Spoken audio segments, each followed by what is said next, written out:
Heather Lockett, and this is Lasting Conversations. Creative whirlwind, author, and artist Deborah Weed is with us today in the studio. Hi, Deborah. Hi, Heather. How are you? Good. Thanks. It's so fabulous that you are here with us. Deborah is the founder of the Self-Worth Initiative.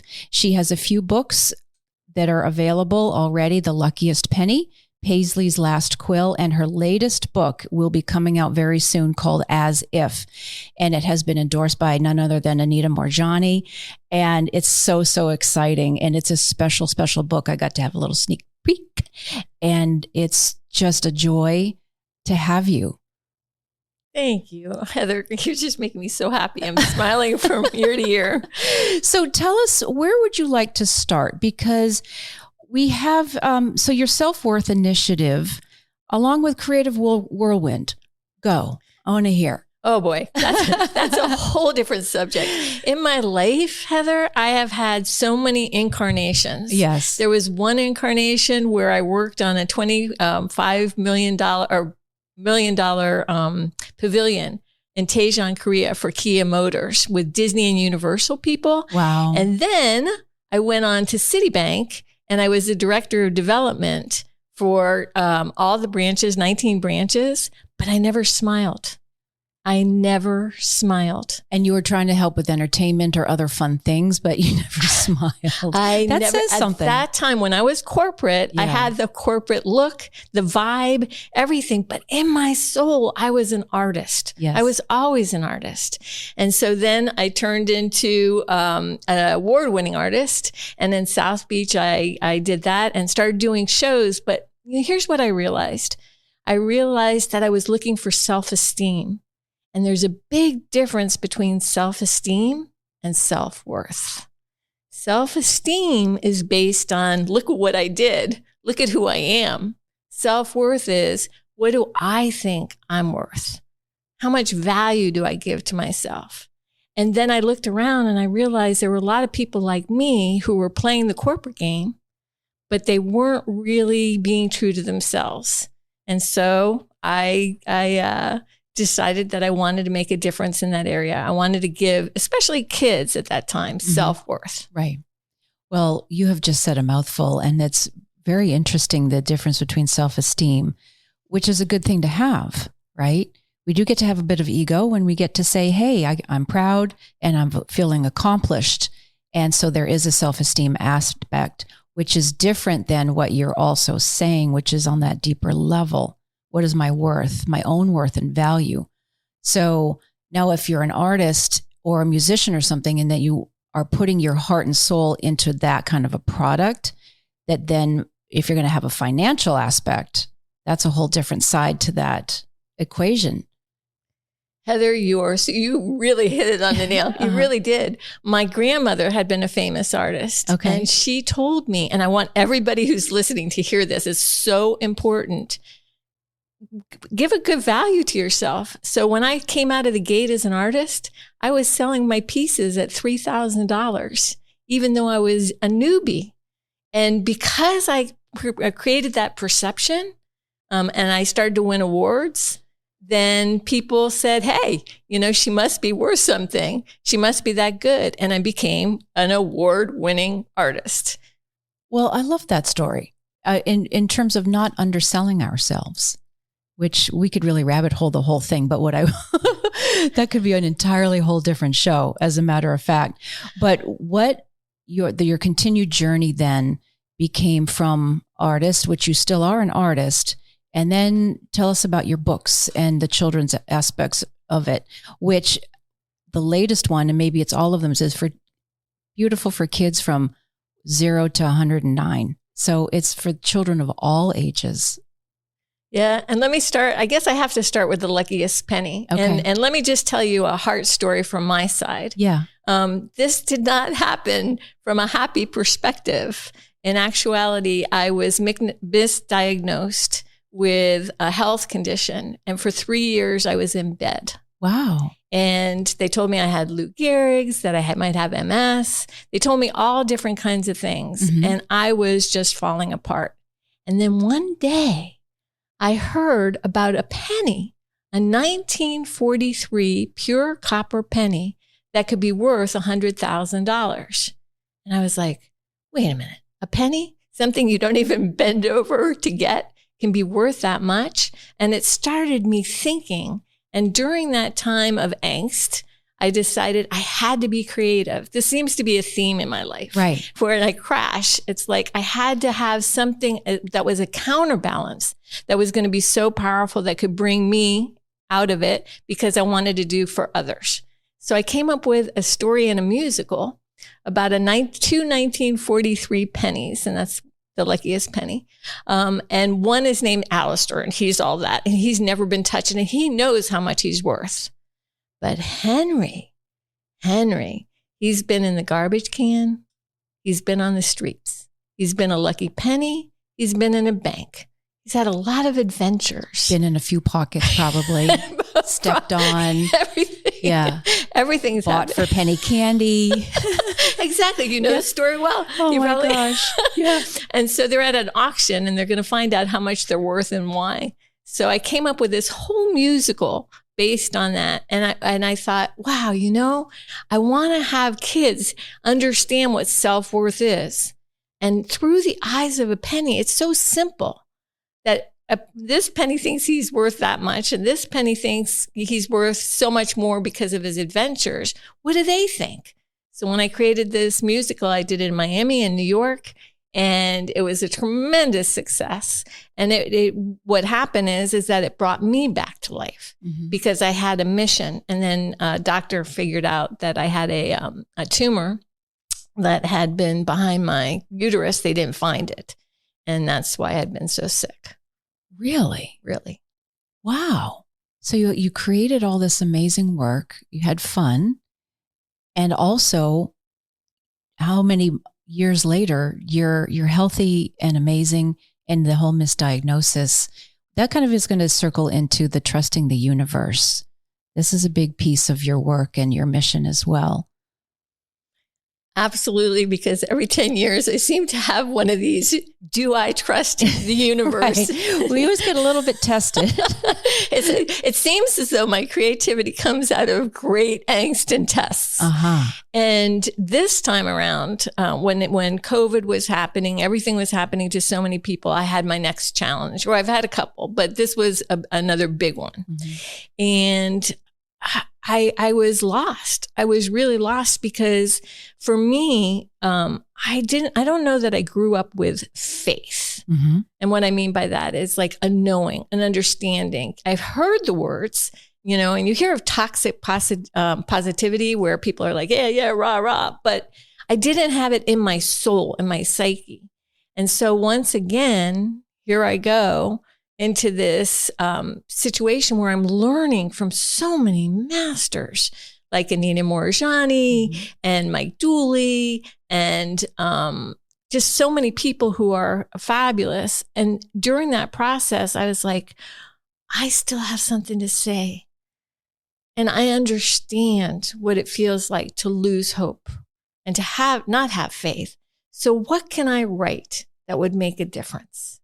And there came If Only came out of that. Well, here comes some of the goosebumps. So keep going. Tell us about If Only, the beautiful little snowflake that she is. Well, the first part before I get into the actual story aspect is how many people have said if only?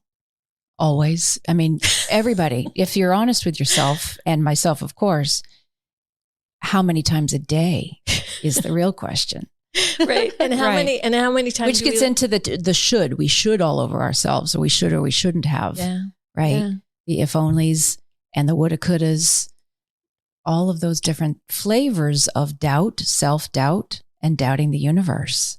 Totally. Right. Totally. And Right. for me with that if only this time around was so profound and so big because it was if only I was healthy, I could make such a difference in the world.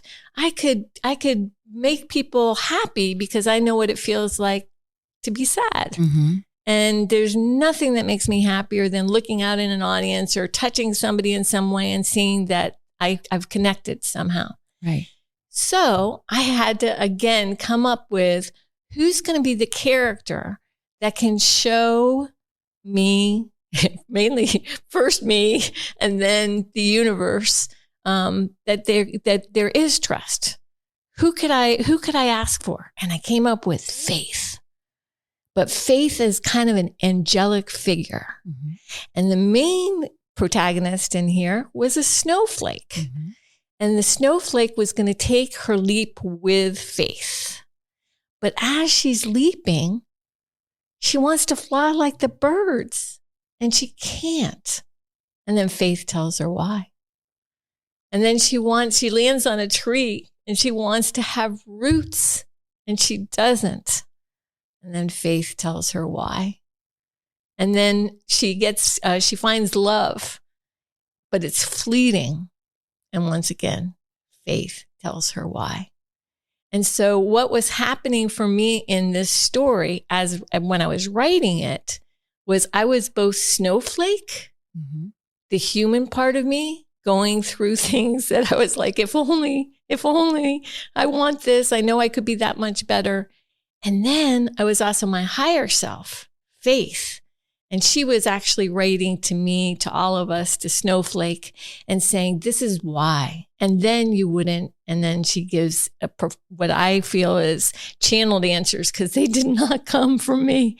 They came from my prayer to want to make a difference, to try to take, as they say, take my mess and make it my mission. Beautiful. And that even Snowflake literally melts into seemingly nothing. But then that's really everything. Yeah. It's really, really, really beautiful. It's a whole self-discovery scenario. And what's really interesting in this particular incarnation where I'm at right now, mm-hmm. I have no fear.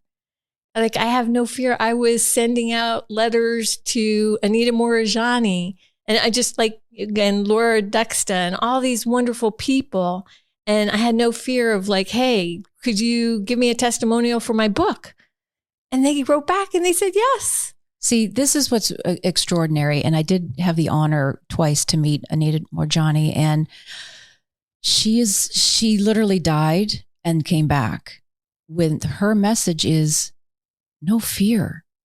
Things do happen, but really let's not live in fear, because it's those fear bases that are killing us.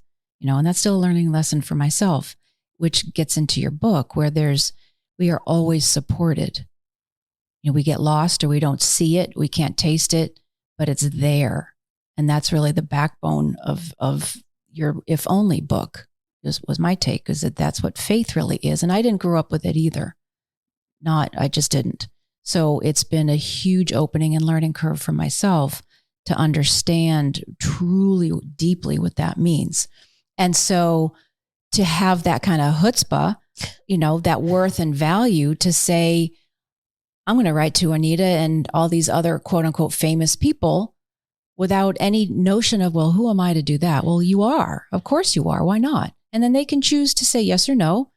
Simple. But your book lands and resonates. And so with the beautiful soul that is Anita, of course she was going to say some beautiful words, because that is her mission as well, is just, we get to be here and have fun and enjoy and know with the Gnost, G-N-O-W. I usually have two ways of saying no, with a K-N-O-W, but with a G, with that Gnostic, you just know from somewhere else within that is higher than you, that's higher than me. Yeah. And that was another amazing thing, because when I was in big trouble in 2009-ish mm-hmm. In bed, mm-hmm. guess who I was reading? Anita Morajani. Okay, right. And her books were the things that pulled me through to say, hey, lean into love, mm-hmm. because I grew up with fear. Mm-hmm. All I ever knew was fear. Right. And so it's like, wow. But that there's another way. Yes. This is the what I love about her and others with that same messaging is we don't have to take in all information with face value, especially from professionals. I'm learning that within real estate, having a situation myself. So I'm trusting in the universe. And because the universe had my back, my own real estate company is not stealing my house. It just, that just ended. But it was an interesting journey to get to that. Oh, this is the very last red flag. And somebody who is seemingly nice, unfortunately, they may not be, but I am supported, right? The universe has our back. And for bigger reasons, these things have to play through. So, but going back to Anita and others' messaging is, even if you literally are thinking you are physically dying, that might be your path. And then it really may not. And that's okay. You just got goosebumps, right? So it's a switch of perception. So because if someone has told you, oh, you have MS, or you have this, you have that, maybe not. But look harder or look differently. And you had a different health thing that was not these quote unquote death sentences. It's quite the opposite. And so it's a shift in paradigm and to open into what else is possible. That's what I love. You know, I'm team human here. I'm team community. And I'm also team kind of very quantumly opening into what else is possible. And that's really where miracles and magic can happen.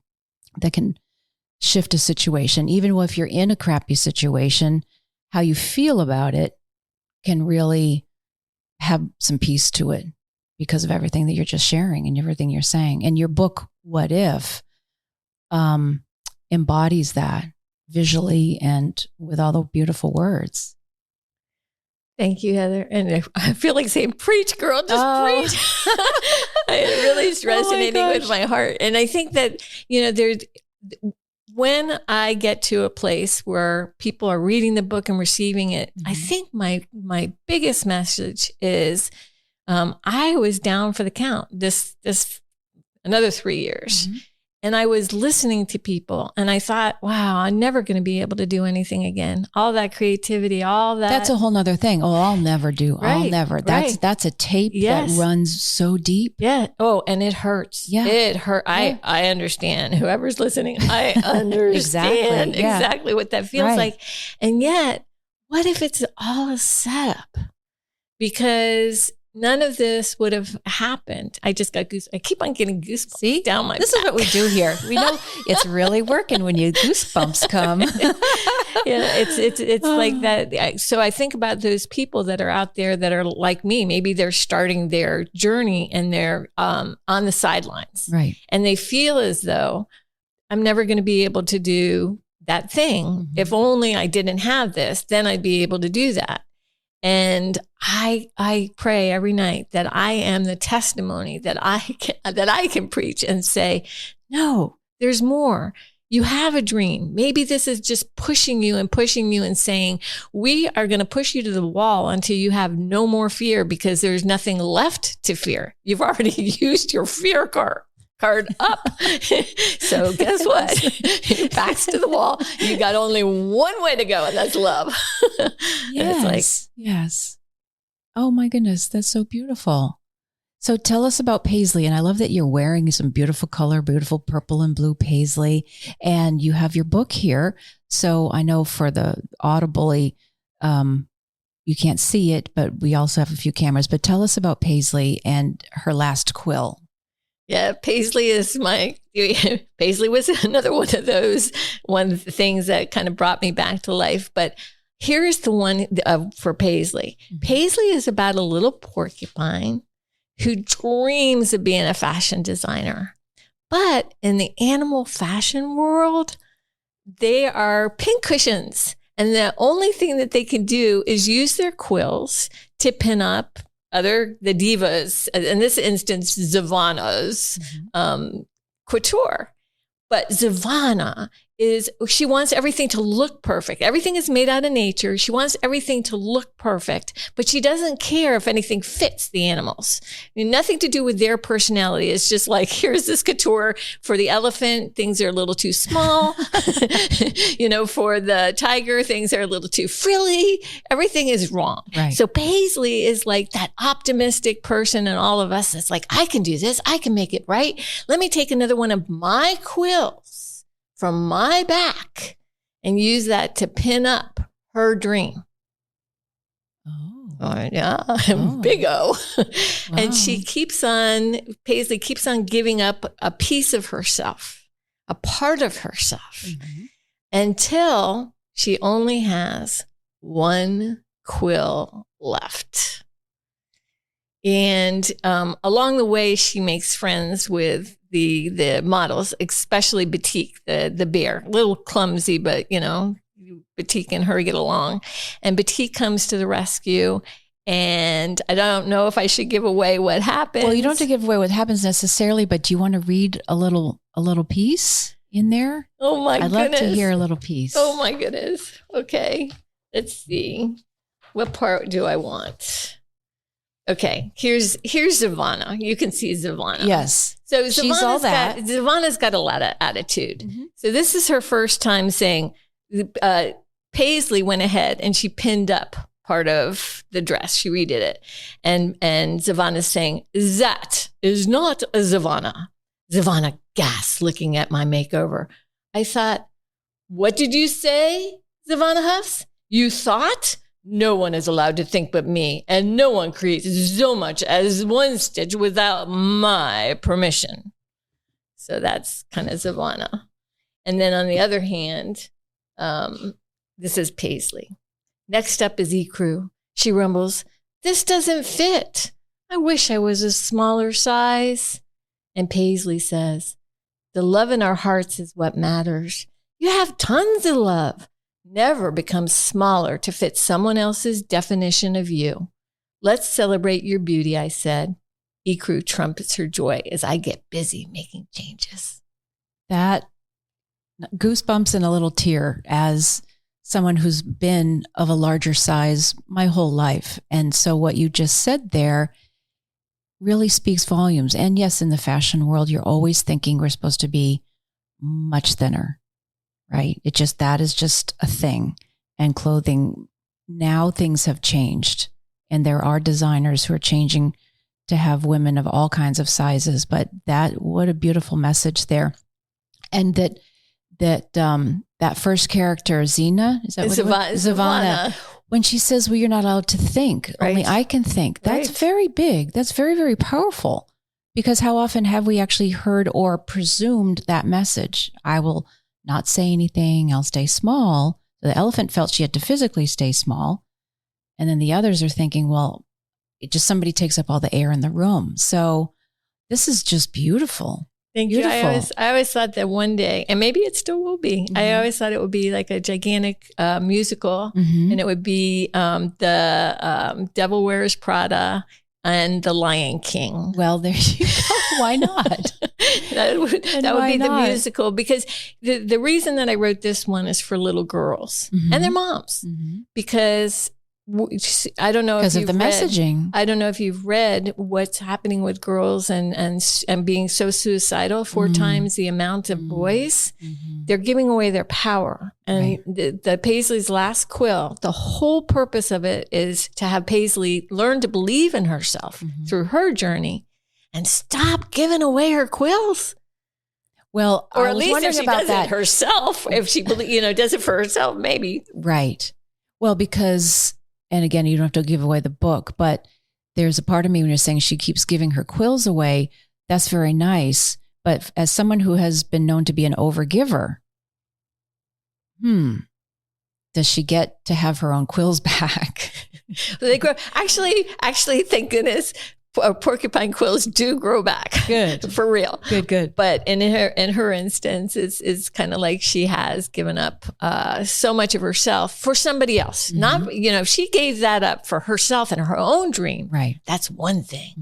And so, I want little girls, and it was very successful, this particular book. The little girls were just writing me letters of like, that they would take the book to bed with them. And some of them were like into fashion, but more importantly, they really got the message to believe in themselves. So I guess each of my books, you know what? People think self-worth has to be serious. I want to make self-worth fun. Exactly. And cute. And Paisley and adorable and full of color. And all those things. And joy and all dancing.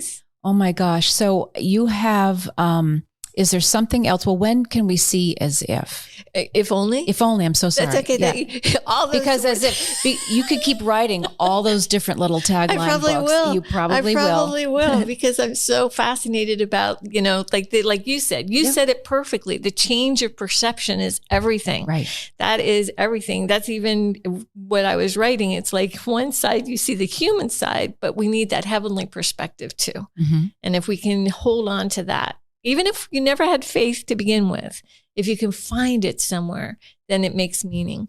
And so I think it was the question having to do with, I will say the what's next, but I know it was, well, when is this particular book coming out? Oh, the as if. Okay. When can we see it? It's on Amazon today. Oh. But not on. What happened is because of Anita Morajani, it was supposed to come out on my mother's birthday. This is a very special day. She's my angel. Oh. And so this podcast is a very special thing for me too. It means the world. Well, thank you. And there are we chatted and then it was Thursday. Yeah, it was. That's it. It was like we're perfect. Just going to do it. It's perfect. It was perfect. Yeah. So because of Anita Morajani's testimonial, I had to wait and put the cover in again and do some things. So it's up, but I haven't seen a copy. The physical copy. I haven't seen the proof. I saw e-proof, and I don't know when they're going to actually put the picture up. But I'm so excited. Yay. I did it on my mom's birthday, and it's dedicated to my father. So I feel very, very happy about that. And the people who have seen the advanced copy, they're just coming back, and I can, how you can tell if somebody really likes it or if they're saying, "Oh, that's nice." I really think that it could make a difference if you hit it at the right day at the right time. I'm hoping that I will look into a woman's eyes who's like me one day, and maybe they're a little lost. And they really are feeling if only. Mm-hmm. And then they read it and they go, guess what? I understand. Mm-hmm. I understand. And I'm not alone. That's right. Do you see this animated? I could see this as an animated. In a heartbeat. So fast. Trust me. This is only March. Well, by the time this airs, we're going to be into April. And so spring, within about 3 ticks, it can be animated. Absolutely. Beautifully animated.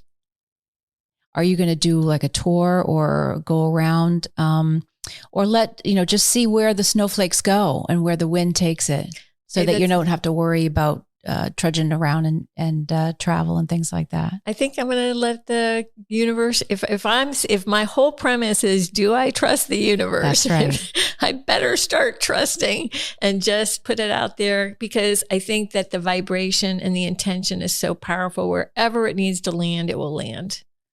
I think that's absolutely beautiful. So Deborah, do you have any further little nuggets or little wish whispers that you would like to share? I guess I have a question for you. Okay. So if you had an if only, what would it be? Oh man. There are a lot of them. But it would be, so here's what's interesting right now. So I could have a list of my if onlys, but I'm feeling that level of confidence that whatever is on my table is moving forward. So I don't have to actually worry. I mean, not that I don't have worries, but that very question is having me feel, no, you got this. And we're going to show you the way. So thank you for that question. I mean, this. I do have there's a different phrase which becomes in the how, but I'm going to be mindful and to say, they will show me how. I mean, I've got a very, very big vision, and either I'm crazy or just all in divine timing, because that's a whole different book. It's like, well, how do I get there? How do I get there? You go after if only. It's like, okay, so how do I get there? That's a good one. I love that. That's really big. That's a very, very big vision. So, but thank you. Yeah, the if onlys are, I'm going to say, my rear view mirror. Oh, for all of us, which I really please. love that. I appreciate that, because that's a sign for myself as I'm turning 60. When this airs, I will have turned 60. Congratulations. Thank you. But this is just another beginning, right? Because we get to, right now, this is a different perception. We get to have yet another 50, maybe even 60 years. Like right now, this is midlife. Once upon a time, it was 30-ish. Now, it's really, we get to have so much more time here on this planet, which is very, very exciting. So I really need to put my old version where I lugged around all of my if onlys to say, oh, well, thank you. Then I don't need that anymore because of the faith and my team of physical earth angels and the etheric angels and, God and the universe. I don't have to carry that around anymore. So I really do appreciate that inquiry. Can I get an amen? Amen. So it feels like we have one more little thing, something that would be funny. I know what it is. Music wants to be played. I don't have a thing in the studio. It feels like we want to just sort of, I'm hearing celebrate good times. Come on, right? Yeah, Let's celebrate. Absolutely. Oh my gosh. So Deborah, thank you. Thank you so much. I really appreciate our time together. And you could actually have a nice seat at one of these tables and do your thing. I think you could have your own show, but mostly I think what's tapping in is that broader, a cartoon, a movie, another play, Paisley, all your characters, your pennies and your snowflakes, they are here and they're going to be dancing around. And thank you so much for your message. Thank you for being here. Thank you, Heather. Thank you so much. So Deborah, where can we find you? Do you have a website or a page or anything like that? I do. The first place I'd love for you to look is If Only on Amazon. It should be up by now and hopefully doing wonderful. And my website is www.selfworthinitiative.net. Thank you. Thanks so much. And thank you everybody for listening. Please be sure to like, follow, review, and share this podcast. And if you'd like to be part of the conversation, send emails to podcasts@lastingconversations.com and follow us on Facebook. This is Lasting Conversations. We get to the heart of everything.